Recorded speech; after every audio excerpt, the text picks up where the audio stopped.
বন্টন জটিলতায় জামায়াত জোট সংবাদ সম্মেলন স্থগিত, মতভেদ নিরসনের চেষ্টার দাবি ইসলামী আন্দোলন। পোস্টাল ব্যালটে গেজেটের ক্রমানুসারেই প্রতীক, এসএ সচিব নতুন করে ছাপানোর দাবি বিএনপি। শতাধিক গুম খুন মামলায় জিয়াউল হাসানের বিরুদ্ধে বিচার শুরু ট্রাইব্যুনালে, সাক্ষ্য গ্রহণ শুরু 8 ফেব্রুয়ারি। 7 কলেজ সংকট নিরসনে ঢাকার 3 স্থানে শিক্ষার্থীদের সড়ক অবরোধ, বিক্ষোভ, তীব্র যানজট, চরম ভোগান্তি।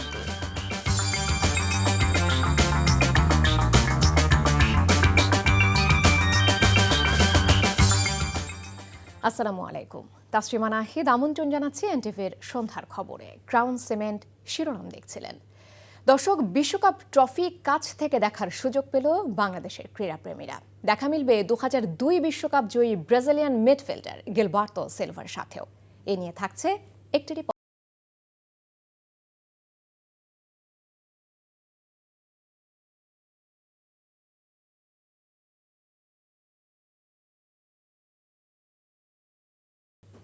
এবারে পুরো খবর। আসন বন্টন জটিলতায় টানা পড়েনে জামায়াতে ইসলামের নেতৃত্বাধীন 11 দলীয় জোট। চরমোনাই পীরের ইসলামী আন্দোলনের সঙ্গে চূড়ান্ত সমঝোতা না হওয়ায় স্থগিত করতে হয়েছে জোটের সংবাদ সম্মেলন। 8 দলের সঙ্গে নতুন কয়েকটি দল যুক্ত হওয়ায় কিছুটা সমস্যা হচ্ছে বলে জানিয়েছে জামায়াতে ইসলামী। আর মতপার্থক্য থাকলেও সব পক্ষই আন্তরিক বলে দাবি ইসলামী আন্দোলনের। নূর হোসেন জানাচ্ছেন বিস্তারিত। আওয়ামী লীগের রাজনীতি নিষিদ্ধ, পিয়ার পদ্ধতিতে সংসদ নির্বাচন ও জুলাই সনদ বাস্তবায়ন সহ 5 দফা দাবিতে গেল কয়েক মাস একই সঙ্গে রাজপথে জামায়াতে ইসলামী, ইসলামী আন্দোলন সহ সমমনা 8 দল। রাজপথের ঐক্যকে নির্বাচনে এক বক্স নীতিতে রূপান্তরের ঘোষণাও দেয় দলগুলো। নির্বাচনী আসন সমঝোতার আলোচনার মধ্যেই 8 দলের সঙ্গে যোগ দেয় জাতীয় নাগরিক পার্টি, এবি পার্টি ও লিবারেল ডেমোক্রেটিক পার্টি। এরই মধ্যে জাতীয় নাগরিক পার্টি সহ কয়েকটি দলের আসন চূড়ান্ত হয়েছে। তবে জটিলতা তৈরি হয় ইসলামী আন্দোলন ও খেলাফত মজলিসের আসন বন্টন নিয়ে। দফায় দফায় বৈঠক করেও সমঝোতায় পৌঁছাতে পারেনি লিয়াজো কমিটি। 8 দলীয় জোট তো আগে থেকেই ছিল, শেষের দিকে সে আরও 3টি দল, লেবার, এলডিপি, এবি পার্টি এবং এনসিপি আমাদের সাথে এখানে এক হয়েছে। সে কারণে আসন বন্টনের ইস্যুতে এসে কিছুটা আমরা সময় নিতে হচ্ছে। আমরা আশা করি এটা প্রায় আমরা কাছাকাছি আসছি এবং অল্প সময়ের মধ্যেই আমরা চূড়ান্ত ঘোষণা দিতে পারবো বলে আমরা আশা করছি। এদিকে আসন সমঝোতা নিয়ে দলের সর্বোচ্চ ফোরামেও কোনো সিদ্ধান্তে পৌঁছাতে পারেনি ইসলামী আন্দোলন বাংলাদেশ। তবে চরমোনাই পীর ঘোষিত ইসলামপন্থীদের এক বক্স নীতিতে ইসলামী আন্দোলন অটল রয়েছে বলে জানিয়েছেন দলটির মুখপাত্র। অন্যান্য সমমনা আমাদের যে রাজনৈতিক দল যাদেরকে নিয়ে আমরা পথ চলা শুরু করেছিলাম তাদের সাথে আমরা পরস্পর যোগাযোগ করছি। আমাদের আলোচনা চলমান আছে আগামীতে কিভাবে আমরা নির্বাচনে অংশ নিতে পারবো, মানুষের সমর্থন কিভাবে আদায় করতে পারবো, মানুষের প্রত্যাশা কিভাবে বাস্তবায়ন করতে পারবো, এটা নিয়ে আমরা এখনো পর্যন্ত আলাপ আলোচনা চালিয়ে যাচ্ছি। শেষ মুহূর্ত পর্যন্ত আন্তরিকভাবে আলোচনা চালিয়ে যাওয়ার কথা জানায় ইসলামী আন্দোলন বাংলাদেশ। নূর হোসেন, এনটিভি নিউজ, ঢাকা। গেজেটের ধারাবাহিকতায় পোস্টাল ব্যালটে প্রতীক ছাপানো হয়েছে বলে জানিয়েছেন নির্বাচন কমিশন সচিব আক্তার আহমেদ। বিকেলে আগারগাঁওয়ে নির্বাচন কমিশন সচিবালয়ে সাংবাদিকদের কাছে একথা জানান তিনি। সচিব বলেন, বাহরাইনের একটি ডেলিভারি পয়েন্ট থেকে অন্যের পোস্টাল ব্যালটের খাম সরবরাহের বিষয়টি দেশটির পোস্ট অফিস তদন্ত করার আশ্বাস দিয়েছে। গণভোটের পক্ষে সরকারের প্রচার নিয়ে প্রশ্নের উত্তরে এসি সচিব বলেন, বিষয়টি সরকারই ভালো বলতে পারবে।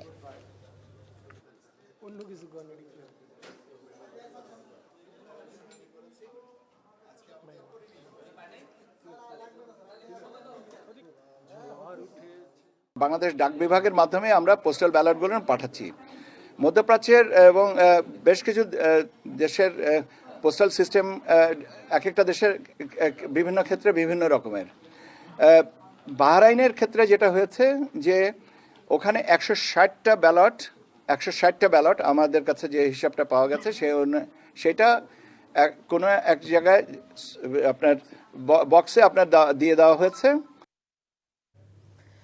বিএনপি স্থায়ী কমিটির সদস্য ও বিএনপি নির্বাচন পরিচালনা কমিটির চেয়ারম্যান নজরুল ইসলাম খান বলেছেন, পোস্টাল ব্যালট পেপার যারা ডিজাইন করেছেন তারা শুধু নৈতিকভাবে অন্যায় করেছেন। পোস্টাল ব্যালটে ধানের শীষ প্রতীক মাঝে রাখা পরিকল্পিত উদ্দেশ্যমূলক, তাদের বিচার করতে হবে।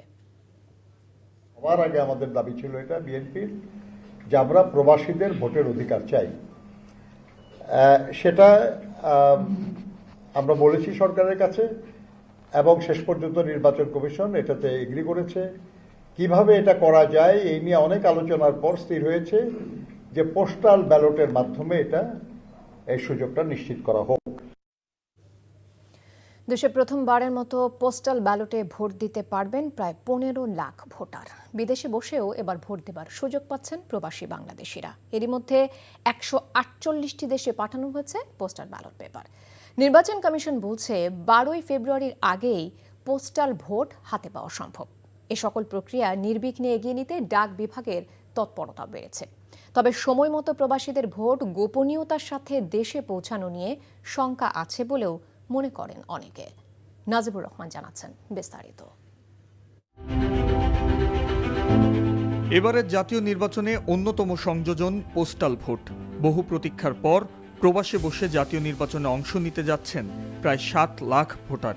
নির্বাচনে গুরুত্বপূর্ণ দায়িত্বে থাকা ব্যক্তিরাও এবার ভোট দিতে পারবেন। তাদের সংখ্যাও প্রায় 7.5 লাখ। বিশাল এই জনগোষ্ঠীর ভোট সুষ্ঠুভাবে সম্পন্ন করা নির্বাচন কমিশনের অন্যতম চ্যালেঞ্জ। ভোটার প্রতি কমিশনের ব্যয়ও নেহাত কম নয়।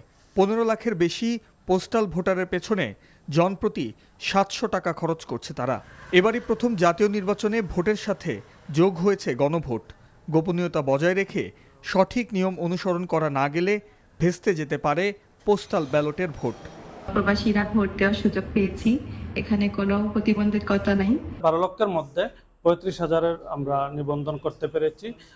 এবং সরকারের ব্যাপক প্রচারণার অভাব ছিল। এটা সংগ্রহ করছি 20 দিরহাম দিয়ে। ইনশাআল্লাহ আমি আমার পছন্দের ফাট থেকে ভোট দিব। এখানে কোনো ধরনের জনসমাগম কিংবা কাউকে প্রভাবিত করার সুযোগ নেই, যেহেতু এখানে তাদের নিজস্ব আইন রয়েছে। বিশাল সংখ্যক এ পোস্টাল ভোট ব্যবস্থাপনার চ্যালেঞ্জে পড়তে পারে নির্বাচন কমিশন। এরই মধ্যে বেশ কিছু নির্দেশনাও জারি করেছে কমিশন। গোপনীয়তা বজায় না থাকলে এনআইডি ব্লক করা সহ আইনানুগ ব্যবস্থা নেওয়া হতে পারে ভোটারদের বিরুদ্ধে। নিবন্ধনের পর্যায়টা এটা স্যাটিসফ্যাক্টরি। প্রবাসী যারা, ওদের ব্যালট তো অলরেডি আমরা ম্যাক্সিমাম পাঠিয়ে ফেলছি অলরেডি। আর দেশের অভ্যন্তরে যারা, এখানে আমাদের টাইম ফ্যাক্টর খুব বেশি সমস্যা না। আমরা 4-5 দিনের ভিতরেই কি বলে যে আমাদের ব্যালটটা পৌঁছাতে লাগবে হয়তো 2-3 দিন, আসতে লাগবে 2-3 দিন। সময় মতো পোস্টাল ভোট পৌঁছানোর গুরুত্বপূর্ণ দায়িত্ব ডাক বিভাগের। অন্যান্য দেশের ডাক বিভাগের সাথে সমন্বয় করে চ্যালেঞ্জ মোকাবেলা করতে চান কর্মকর্তারা। এগুলো বিলিও অধিকাংশ হয়ে গেছে। কিছু কিছু দেশের পোস্ট অফিসের নেচার অনুযায়ী তাদের ওখানে আমাদের প্রবাসীদের পেতে সমস্যা আছে, সেগুলো আমাদের এমবেসিগুলো তারা তথ্য সংগ্রহ করে সেই আলোকে সেই দেশের পোস্ট অফিসের সঙ্গে তারা প্রাথমিকভাবে কথা বলে আমাদেরও কথা বলার প্রয়োজন হলে আমরাও সেটা বলছি। এবং আমাদের প্রত্যেকের প্ল্যাটফর্ম ইউনিভার্সাল পোস্টাল ইউনিয়নের যে প্ল্যাটফর্ম, এই প্ল্যাটফর্ম ব্যবহার করে আমরা বিশ্বের অন্যান্য দেশের সঙ্গে কাজ করে যাচ্ছি। 21 ডিসেম্বর প্রতীক বরাদ্দের পরই পোস্টাল ভোট প্রয়োগ করতে পারবেন নিবন্ধিত ভোটাররা। Najibur Rahman, NTV news, Dhaka. নির্বাচন ঘিরে আইন শৃঙ্খলা পরিস্থিতি নিয়ে শঙ্কা প্রকাশ করেছেন বিএনপি স্থায়ী কমিটির সদস্য মির্জা আব্বাস। সকালে নয়াপল্টনে দলের নেতাকর্মীদের সাথে শুভেচ্ছা বিনিময়কালে তিনি এমন শঙ্কার কথা জানান। তিনি বলেন, ভোটারদের বিভ্রান্ত করতে উদ্দেশ্যমূলকভাবে পোস্টাল ব্যালটে ধানের শীষ প্রতীক ভাঁজের মাঝ বরাবর রাখা হয়েছে। নির্বাচন যাতে পক্ষপাতমূলক না হয় সেজন্য কমিশনকে ব্যবস্থা নেবার আহ্বান জানান তিনি।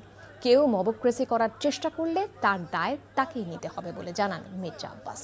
আইনশৃঙ্খলা পরিস্থিতির অবনতির জন্য কিছু প্রার্থী উস্কানিমূলক কথাবার্তা বলছে বলে অভিযোগ করেন তিনি। নেতাকর্মীদের কোনো ধরনের উস্কানিতে পা না দেওয়ার আহ্বানও জানানো হয়।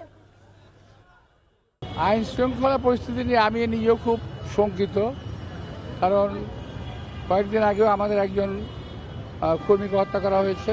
আইন শৃঙ্খলা পরিস্থিতিটার যাতে আরও খারাপ হয় এই জন্য কিছু কিছু প্রার্থী উস্কানিমূলক কথাবার্তা বলছে। মহব্বতপ্রেসি সব জায়গায় চলে না, করা উচিতও না। আর ঢাকা শহরে আমি আল্লাহর রহমতে বেশি আসি নাই, একবার যা ইচ্ছা তাই করে ফেলবে ওটা সম্ভব না। দেশ থেকে পালিয়ে গিয়ে বিদেশে বসে জাতীয় নির্বাচন বানচালের চেষ্টা চলছে বলে জানিয়েছেন স্বরাষ্ট্র উপদেষ্টা অবসরপ্রাপ্ত লেফটেন্যান্ট জেনারেল মোহাম্মদ জাহাঙ্গীর আলম চৌধুরী। চট্টগ্রামের সাতকানিয়ায় বর্ডার গার্ড বাংলাদেশ বিজিবির 104তম রিক্রুট ব্যাচের প্রশিক্ষণ সমাপনী কুচকাওয়াজ অনুষ্ঠান শেষে তিনি কথা বলেন। এর আগে প্যারেড পরিদর্শন ও সশস্ত্র সালাম গ্রহণ করেন স্বরাষ্ট্র উপদেষ্টা। 104তম রিক্রুট ব্যাচে সব বিষয়ে সেরা নবীন সৈনিক হিসেবে প্রথম স্থান অর্জন করেন আল ইমরান। এছাড়া শারীরিক উৎকর্ষতায় প্রথম স্থান অধিকার করেন শফিকুল ইসলাম ও লুবনা খাতুন। এছাড়া শ্রেষ্ঠ ফায়ারার হন শফিকুর রহমান তামিম ও নাহিদা আক্তার। দূরে থেকে যদি তারা এই বিভিন্ন ধরনের কি বলে বক্তব্য দিচ্ছে, যদি তাদের এত সাহস থাকে তো দেশে এসে তো দিত। যারা পালাই আছে অন্য জায়গায়, ওখান থেকে তো পালাই তোর তো অনেক কিছু বলতে পারে, তারা পালাই আছে, পালাই ওখান থেকে বলতেছে, তাদেরটা কেউ শঙ্কিত হবে নাকি? যদি ওনাদের সাহস থাকে দেশের ভিতরে আসুক, আইসা আইনের আওতায় আইনের আশ্রয় নেই এবং তারা তাদের কথা বলুক। অন্য দেশে পালায় কথা বললে তো ওইটার কোনো ভ্যালু নেই। সরকারের কাছে 203 কোটি 47 লাখ টাকার চেক হস্তান্তর করেছে বাংলাদেশ শিপিং কর্পোরেশন বিএসএ। বুধবার রাষ্ট্রীয় অতিথি ভবন যমুনায় প্রধান উপদেষ্টার কাছে চেক হস্তান্তর করেন নৌ পরিবহন উপদেষ্টা এম শাখাওয়াত হোসেন। সম্প্রতি বিএসএ লাভজনক প্রতিষ্ঠানে পরিণত হয়েছে, সেই ধারা বজায় রাখার আহ্বান জানিয়ে প্রধান উপদেষ্টা বলেন, ভবিষ্যৎ পরিকল্পনা এমন হতে হবে যাতে প্রতিষ্ঠানের নিজস্ব আয়েই বহরে নতুন নতুন জাহাজ যুক্ত হতে পারে। এতে নাবিকদের মধ্যে উৎসাহ বাড়বে এবং নতুন কর্মসংস্থানের সুযোগ সৃষ্টি হবে। বিএসএ জানায় 6টি জাহাজ ক্রয় প্রকল্পে নেয়া ঋণ ও ঘোষিত লভ্যাংশ বাবদ সরকারের পাওনা হিসেবে এই অর্থ পরিশোধ করা হয়েছে। 54 বছরের ইতিহাসে সবশেষ অর্থ বছরে 800 কোটি টাকা আয় করে 300 কোটি টাকার বেশি মুনাফা করেছে প্রতিষ্ঠানটি। বছরের ব্যবধানে পাকিস্তানের সঙ্গে সম্পর্ক অনেকটাই স্বাভাবিক হয়ে এসেছে বলে জানিয়েছেন পররাষ্ট্র উপদেষ্টা মোহাম্মদ তৌহিদ হোসেন। বিকেলে সাংবাদিকদের সঙ্গে আলাপকালে একথা বলেন তিনি। সম্প্রতি সৌদি আরবের জেদ্দায় পাকিস্তানের পররাষ্ট্রমন্ত্রী ইসহাক দারের সঙ্গে বৈঠক নিয়ে এক প্রশ্নের জবাবে তৌহিদ হোসেন বলেন, পাকিস্তানের সঙ্গে সম্পর্ক স্বাভাবিক করার চেষ্টা করছে সরকার। গত 1 বছরে অনেকটাই স্বাভাবিক হয়ে এসেছে দাবি করেন তিনি। উপদেষ্টা বলেন, অন অ্যারাইভাল ভিসা সাময়িক বন্ধ করা হয়েছে যাতে নির্বাচনের সময় কেউ খারাপ উদ্দেশ্যে দেশে প্রবেশ করতে না পারে। তিনি আরও বলেন, আরাকান আর্মিকে বৈধ মনে করে না সে দেশের সরকার। মিয়ানমারের সঙ্গে বাংলাদেশের সম্পর্ক উন্নয়ন ও সংকট সমাধানের দীর্ঘ সময়ের প্রস্তুতি নিয়ে রাখতে হবে বলে জানান পররাষ্ট্র উপদেষ্টা।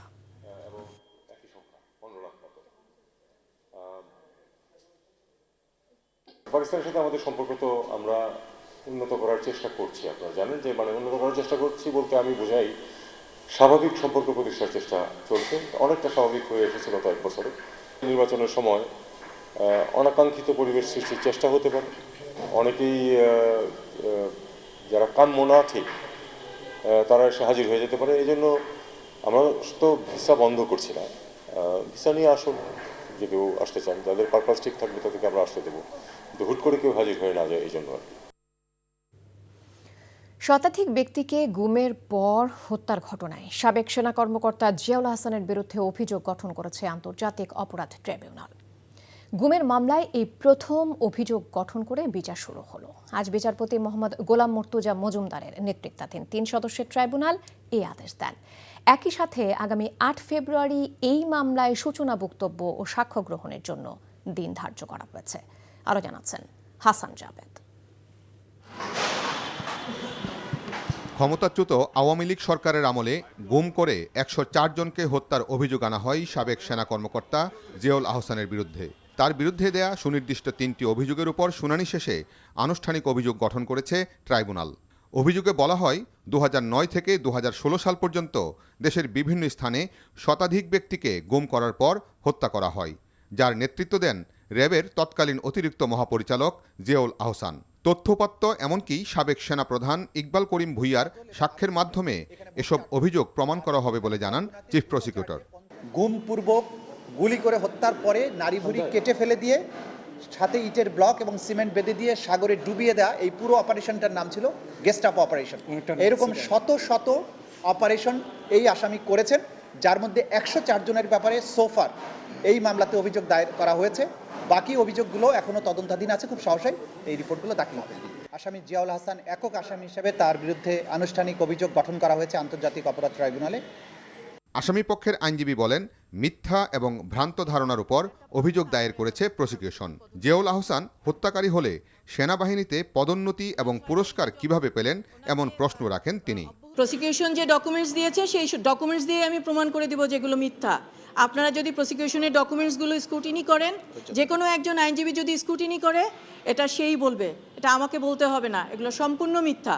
আমাদের সাফাই সাক্ষী হচ্ছে, আমি চাই ইকবাল করিম ভূঁইয়া আসুক, আমি চাই উনি সাক্ষী হিসেবে আসুক। এর আগে গত 17 ডিসেম্বর জিয়াউল আহসানের বিরুদ্ধে অভিযোগ দায়ের করে প্রসিকিউশন। সেদিনই তার বিরুদ্ধে অভিযোগ আমলে নেয় আন্তর্জাতিক অপরাধ ট্রাইব্যুনাল।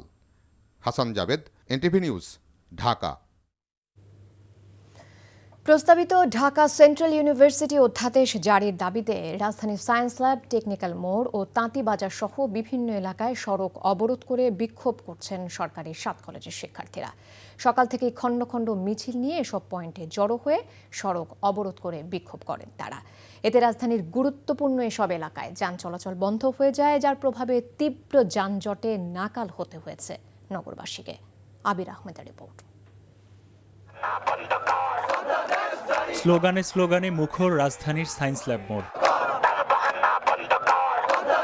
পূর্ব ঘোষণা অনুযায়ী দুপুর 2টার পর প্রস্তাবিত ঢাকা সেন্ট্রাল ইউনিভার্সিটির অধ্যাদেশ জারির দাবিতে একে একে সায়েন্স ল্যাব মোড়ে জড়ো হতে থাকে ঢাকা কলেজ, ইডেন ও তিতুমির কলেজ সহ 7 কলেজের শিক্ষার্থীরা।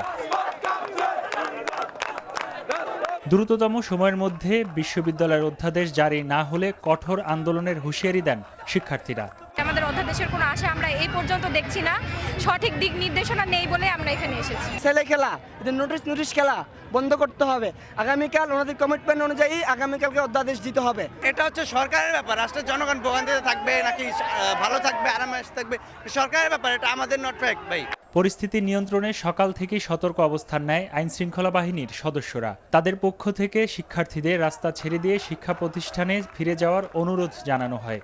তাদের এই বিষয়গুলো নিশ্চয়ই সরকারের দিক থেকে একটা সিদ্ধান্তে আসার পরে তারপর আমরা করব। অলরেডি কিন্তু 2-3 কিলোমিটার জ্যাম হয়ে আছে। না, জ্যাম হচ্ছে, ভোগান্তি হচ্ছে, এটা আপনারাও দেখতে পাচ্ছেন। আমরা তাদেরকে বোঝানোর চেষ্টা করছি সকাল থেকে এবং বলার চেষ্টা করছি যে জনদুর্ভোগ তৈরি না করেও তাদের দাবি দেওয়ার বিষয়ে তারা কথা যাতে আলোচনা চালিয়ে যায় সে বিষয়টি আমরা জানি। একই দাবিতে রাজধানীর টেকনিক্যাল মোড় ও তাঁতিবাজার এলাকায় সড়ক অবরোধ করে বিক্ষোভ করেন শিক্ষার্থীদের একাংশ। রাজধানীর গুরুত্বপূর্ণ এসব পয়েন্টে সড়ক অবরোধের কারণে আশপাশের প্রতিটি সড়কে যান চলাচল বন্ধ হয়ে যায়, ফলে তীব্র যানজটের সৃষ্টি হয়। এতে ভোগান্তিতে পড়ে রাস্তা অবরোধকে কেন্দ্র করে শিক্ষার্থীদের সাথে পথচারীদের উত্তেজনার ঘটনাও ঘটে। আমরা যারা সাধারণ মানুষ আছি তারা কেন এটা সাফারার হবো? জনগণের ভোগান্তি কইরা তো এরকম আপনার আন্দোলন করা ঠিক না। 2 দিন পর পরে এইসব এখন কি করব, কিছু বলার নাই। এরা আসলে কি যে চায় এরা নিজেরা জানে না। এদিকে সহপাঠী সাকিবুল হাসান রানা হত্যার বিচারের দাবিতে বুধবারও ফার্মগেটে সড়ক অবরোধ করে বিক্ষোভ করে তেজগাঁ কলেজের শিক্ষার্থীরা। আবির আহমেদ, এনটিভি নিউজ, ঢাকা। ঋণখেলাপির তালিকায় কুমিল্লা 4 আসনের বিএনপি প্রার্থী মঞ্জুরুল হাসান মুন্সির নাম স্থগিত করে জারি করা রুল 2 সপ্তাহের মধ্যে হাইকোর্টকে নিষ্পত্তির নির্দেশ দিয়েছে চেম্বার আদালত। একই সঙ্গে ঋণখেলাপির তালিকা থেকে কুমিল্লা 4 আসনের বিএনপি প্রার্থী মঞ্জুরুল হাসান মুন্সির নাম বাদ দিয়ে হাইকোর্টের আদেশ স্থগিত করে চেম্বার আদালতের আদেশও বহাল রাখা হয়েছে। বুধবার আপিল বিভাগের চেম্বার বিচারপতি ফারাহ মাহবুবের আদালত এ আদেশ দেন। তবে প্রিমিয়ার ব্যাংকের আইনজীবী ব্যারিস্টার বিভূতি তরফদার জানান, মঞ্জুরুল হাসান মুন্সি ঋণ পুনঃতফসিল করেছেন, এ কারণে তিনি আর ঋণখেলাপি হিসেবে চিহ্নিত হবেন না।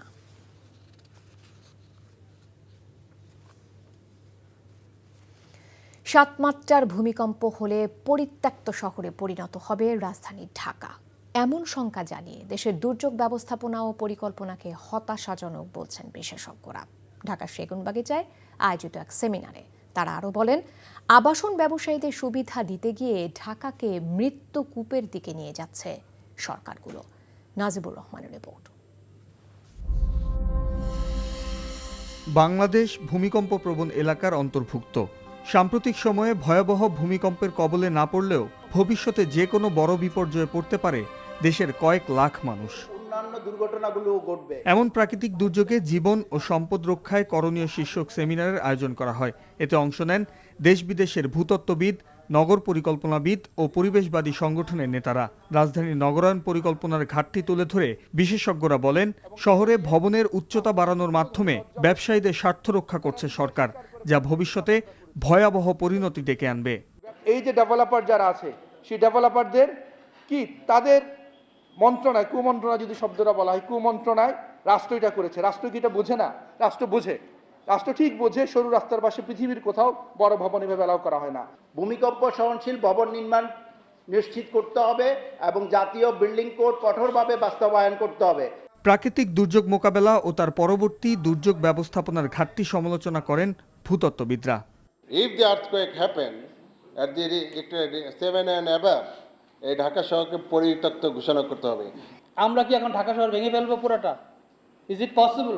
যেই সিস্টেম আমার আছে, যে নেটওয়ার্ক আছে, এটাকে যদি ম্যানেজমেন্টের আওতায় আনা যায়, গুড গভর্নেন্সের আনা যায়, তাহলে বহুলাংশে প্রবলেম সলভ হয়ে যাবে। পৃথিবীর সব দেশে ভূতাত্ত্বিকরাই এই স্টাডিগুলি করে। বাংলাদেশে কোথায় হয় সেই স্টাডিটা?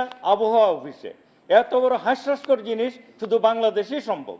সুশাসন ও আইনের প্রয়োগের পাশাপাশি দুর্যোগ ব্যবস্থাপনায় আধুনিকায়ন যে কোনো প্রাকৃতিক দুর্যোগে ক্ষয়ক্ষতির পরিমাণ কমিয়ে আনতে সহায়ক ভূমিকা পালন করবে বলেও মত দেন বিশেষজ্ঞরা। Najibur Rahman, NTV news, Dhaka. Myanmar সীমান্তে গুলিবিদ্ধ টেকনাফের শিশু হুজাইফা আফনানের শারীরিক অবস্থা অত্যন্ত সংকটাপন্ন। উন্নত চিকিৎসার জন্য তাকে ঢাকার ন্যাশনাল ইনস্টিটিউট অফ নিউরোসায়েন্সেস ও হাসপাতালে ভর্তি করা হলেও গুলিতে তার মস্তিষ্কের রক্তনালী ক্ষতিগ্রস্ত হয়েছে বলে জানিয়েছেন চিকিৎসকরা। শিশুটিকে কৃত্রিম শ্বাস প্রশ্বাসে রাখা হয়েছে। মস্তিষ্কের চাপ কমানোর জন্য প্রয়োজনীয় ওষুধের পাশাপাশি নিবিড় পর্যবেক্ষণ চলছে বলেও জানিয়েছেন চিকিৎসকরা। গত রোববার মিয়ানমারের রাখাইন রাজ্য থেকে ছোড়া গুলিতে আহত হয় টেকনাফের হোয়াইকং ইউনিয়নের তেচ্ছিব্রিজ সীমান্ত এলাকার শিশু হুজাইফা আফনান। প্রথমে তাকে চট্টগ্রাম মেডিকেল কলেজ হাসপাতালে ভর্তি করা হয়। সেখানে অস্ত্রোপচার করা হলেও অবস্থার উন্নতি না হওয়ায় গতকাল তাকে ঢাকায় আনা হয়েছে। ইনকিলাব মঞ্চের মুখপাত্র শহীদ শরীফ ওসমান হাদি, স্বেচ্ছাসেবক দলের নেতা আজিজুর রহমান মোসাব্বির এবং জামায়াত নেতা আনোয়ারুল্লাহর হত্যাকারীরা দ্রুত গ্রেপ্তার না হলে আগামী ত্রয়োদশ জাতীয় সংসদ নির্বাচন সুষ্ঠুভাবে আয়োজন করা সরকারের পক্ষে সম্ভব নয়, এমন মন্তব্য করেছেন জামায়াত ইসলামের ঢাকা 12 আসনের মনোনীত প্রার্থী সাইফুল হক মিলন। সন্ধ্যায় রাজধানীর ফার্মগেটে সাম্প্রতিক এসব হত্যাকাণ্ডের প্রতিবাদে সমাবেশ করে জামায়াত। সমাবেশে সাইফুল হক মিলন বলেন, দেশে আইনশৃঙ্খলা পরিস্থিতি নিয়ে মানুষের মধ্যে গভীর সংশয় তৈরি হয়েছে, যা জাতীয় নির্বাচনকে ঘিরে উদ্বেগ বাড়াচ্ছে। তিনি আরও বলেন, সরকার সুষ্ঠু নির্বাচন আয়োজনের কথা বললেও বাস্তবে তার কোনো প্রতিফলন দেখা যাচ্ছে না। রাজধানীতে অবৈধ অস্ত্রধারীদের দ্রুত গ্রেপ্তার এবং দোষীদের বিচার নিশ্চিত করার দাবি জানিয়ে তিনি বলেন, ন্যায় বিচার প্রতিষ্ঠিত না হওয়া পর্যন্ত তাদের প্রতিবাদ চলবে।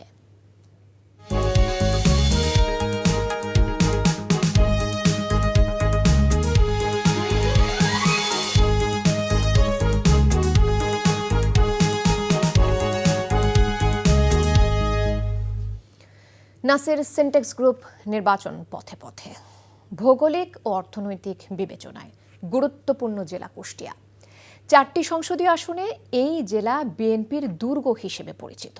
তবে বিএনপির সাথে লড়াইয়ের মাঠে মূল প্রতিদ্বন্দ্বী জামায়াত ইসলামী আন্দোলন, বাংলাদেশ খেলাফত মজলিস সহ অন্য রাজনৈতিক দল এবং স্বতন্ত্র প্রার্থীরাও ভোটের মাঠে সরব। দল কিংবা প্রতীক দেখে নয়, সৎ ও যোগ্য প্রার্থীকে বেছে নেবার কথা বলছেন সাধারণ ভোটাররা। আশরাফুজ্জামানের ক্যামেরায় সাবিনা ইয়াসমিন শ্যামলের রিপোর্ট, জানাচ্ছেন ইমরুল কায়েস। 1609 বর্গ কিলোমিটার আয়তনের জেলা কুষ্টিয়া। বাউল সম্রাট ফকির লালন শাহের জন্মস্থান, বিশ্বকবি রবীন্দ্রনাথ ঠাকুরের স্মৃতিবিজড়িত শিলাইদহের কুঠিবাড়ি, গ্রামীণ সাংবাদিকতার পথিকৃৎ কাঙ্গাল হরিনাথ মজুমদারের জন্মভূমি এই জেলা শিক্ষা, সংস্কৃতি ও ইতিহাসে সমৃদ্ধ। 17,47,712 জন ভোটারের এই জেলা হাসিনার সাজানো নির্বাচনের আগে বিএনপি জয় পেত। এবারে জাতীয় সংসদ নির্বাচনে জেলার ভোটযুদ্ধে বর্ষিয়ান রাজনীতিবিদ সৈয়দ মেহেদী আহমেদ রুমি, ব্যারিস্টার রাগিব রৌফ চৌধুরীর মতো বিএনপির অতি পরিচিত প্রার্থী রয়েছেন মাঠে। পিছিয়ে নেই জামাতে ইসলামী। আলোচিত ইসলামী বক্তা মুফতি আমির হামজা, মোহাম্মদ আফজাল হোসেনের মতো প্রার্থীরা জামাতে ইসলামীকে শক্ত অবস্থানে রেখেছে। এছাড়া ইসলামী আন্দোলন, বাংলাদেশ খেলাফতে মজলিস সহ বিভিন্ন রাজনৈতিক দল ও স্বতন্ত্র প্রার্থীরা লড়ছেন। তবে আসন সমঝোতা হলে ভোটের মাঠে বিএনপির সাথে লড়াই হবে জামাত প্রার্থীর। বিগত 3টি বিতর্কিত নির্বাচনের 2টিতে অংশগ্রহণ না করলেও এবারের নির্বাচনে 4টি আসন পুনরুদ্ধারে মরিয়া বিএনপি। সন্ত্রাস, চাঁদাবাজি, দখলবাজি, নারী নির্যাতন, মাদক, অনলাইন জুয়া, সর্বোপরি আমরা একটা দুর্নীতিমুক্ত এবং সবার জন্য নিরাপদ সমাজ গড়ে তুলব ইনশাআল্লাহ। যে কোনো মূল্যে আবার নিরপেক্ষ এবং সুষ্ঠু নির্বাচন হতে হবে। আমরা কোনো ভোট জালের পার্টি না, রাইতে ভোট করা লোক না। আমরা দিনে ভোট করব জনগণের সামনে, এবং কাউকে ভোট জাল করবে সেই সুযোগও ইনশাল্লাহ আমরা দেব না। এই 4টা আসনে বিএনপি বিপুল ভোটে জয়লাভ করবে। তবে ত্রয়োদশ জাতীয় সংসদ নির্বাচনে কোনো রকম ছাড় দিতে নারাজ জামাতে ইসলামী সহ অন্যান্য দলের প্রার্থীরা। নির্বাচনী লেভেল প্লেইং ফিল্ড লাগবে, এখনো হয়নি। আমার মনে যেটা চায় এখনো হয়নি, যেহেতু 22 তারিখের পরে কি হবে এখনো জানি না। 22 তারিখের পরে আশা করছি এগুলো 100% ঠিক হয়ে যাবে। অতীতের মতো নির্বাচন যদি না হয় 14, 18, 24, তার পূর্বেও অবাধ, সুষ্ঠু, নিরপেক্ষ নির্বাচন হলে, লেভেল প্লেইং ফিল্ড থাকলে আমি জয়ের ব্যাপারে শতভাগ আশাবাদী ইনশাআল্লাহ। এদিকে দীর্ঘ 17 বছর ভোট দিতে না পারার আক্ষেপ সাধারণ ভোটারদের। বলছেন দল কিংবা প্রতীকে নয়, দক্ষ ও যোগ্য প্রার্থী দেখে এবার ভোট। যে আমার ধান চালের দাম, তেল, 60-20 কমাবে, তাতে ভোট দেবো। শুধু দলীয় প্রার্থী বলেই হবে না, সেই মানুষটাকে ভালো হতে হবে। নিজের স্বার্থে না, আমাদের স্বার্থে আসবে, নাগরিকদের সাহায্য করবে এমন প্রার্থী চাচ্ছি। আমি এবার নতুন ভোটার, একজন যোগ্য প্রার্থীকে আমার ভোটটি দেব আমি ইনশাআল্লাহ। আসন্ন নির্বাচনে নিজেদের ভোটাধিকার প্রয়োগ করে দেশ গড়ায় অংশ নিতে চান জেলার সব শ্রেণীর ভোটাররা। NTV news desk.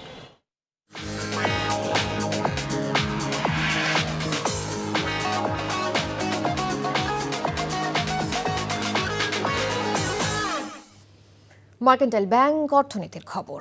চলতি 2025-26 অর্থ বছরে মোট দেশজ উৎপাদন জিডিপি প্রবৃদ্ধি 4.6% হবে এমন পূর্বাভাস দিয়েছে বিশ্বব্যাংক। সংস্থাটি বলছে আগামী 2026-27 অর্থ বছরে প্রবৃদ্ধি বেড়ে 6.1% হতে পারে। বুধবার প্রকাশিত বিশ্বব্যাংকের গ্লোবাল ইকোনমিক প্রসপেক্টাস জানুয়ারি সংস্করণে বাংলাদেশের জিডিপি প্রবৃদ্ধি নিয়ে এই পূর্বাভাস দেওয়া হয়েছে। প্রবৃদ্ধির বৃদ্ধির কারণ হিসেবে বিশ্বব্যাংক বলছে আগামী 6 মাসে মানুষের ভোগ ব্যয় বাড়বে এবং মূল্যস্ফীতির চাপও কমবে। এছাড়া বছরের শুরুতে জাতীয় নির্বাচন হলে রাজনৈতিক অনিশ্চয়তা কমবে। আর এসব কারণে সরকারি খরচ বাড়ার পাশাপাশি বিনিয়োগও বাড়বে। বিশ্বব্যাংক বলছে বাংলাদেশে এখন লক্ষ্যের চেয়ে মূল্যস্ফীতি বেশি। ঋণের প্রবাহ কমে যাওয়ায় ব্যবসা বাণিজ্যের প্রসারে বাধা সৃষ্টি হচ্ছে।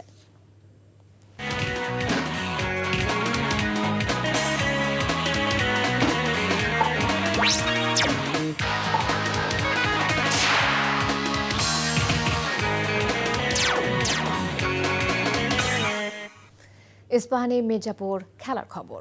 ব্রাজিলের হয়ে বিশ্বকাপ জয়ী গিলবার্তো সিলভার হাত ধরে ফিফা বিশ্বকাপ ট্রফি কাছ থেকে দেখার সুযোগ পেল বাংলাদেশের ক্রীড়াপ্রেমীরা। বাফুফে সংশ্লিষ্টরা ও হাতে গোনা কয়েকজন সাবেক বর্তমানরা ট্রফি দেখতে পেলেও জাতীয় ও বয়সভিত্তিক দলের ফুটবলাররা বঞ্চিত হলেন এই ট্রফি দেখার সুযোগ থেকে। আরও জানাচ্ছেন কুশল ইয়াসের।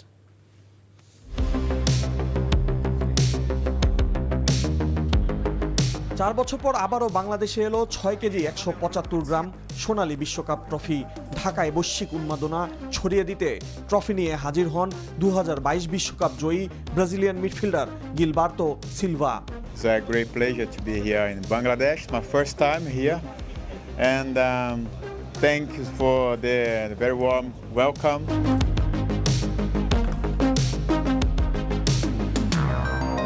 রাজধানীর একটি হোটেলে ফুটবল প্রেমীদের জন্য উন্মুক্ত রাখা ট্রফি দেখতে লম্বা সময়ের অপেক্ষা করলেও কারো চেহারায় ছিল না ক্লান্তির ছাপ।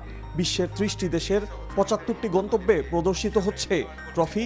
ফুটবল সংশ্লিষ্টরা বলছে বাংলাদেশের ফুটবল প্রেমীরা ভাগ্যবান। আমি অনেক এক্সাইটেড ছিলাম যখন আমি জানতে পারছি আমি এখানে আসতে পারবো। আমার এটা একটা ড্রিম ছিল আগ থেকেই।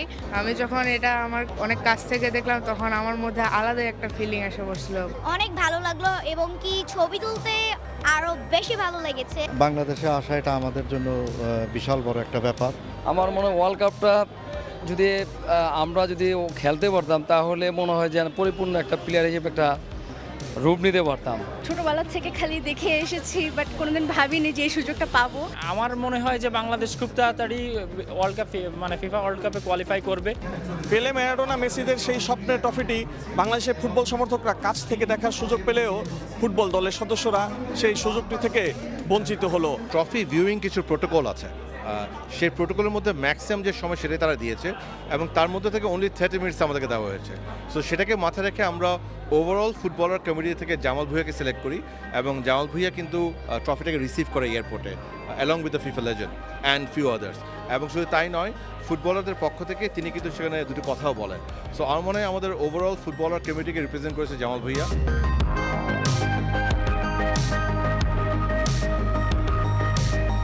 দেশ দিনের ট্রফি সফরের পরবর্তী গন্তব্য দক্ষিণ কোরিয়ার সিউল। আগামী জুনে যুক্তরাষ্ট্র, মেক্সিকো ও কানাডাতে আয়োজন হবে 2026 বিশ্বকাপ। কুশল ইয়াসির, এনটিভি নিউজ, ঢাকা।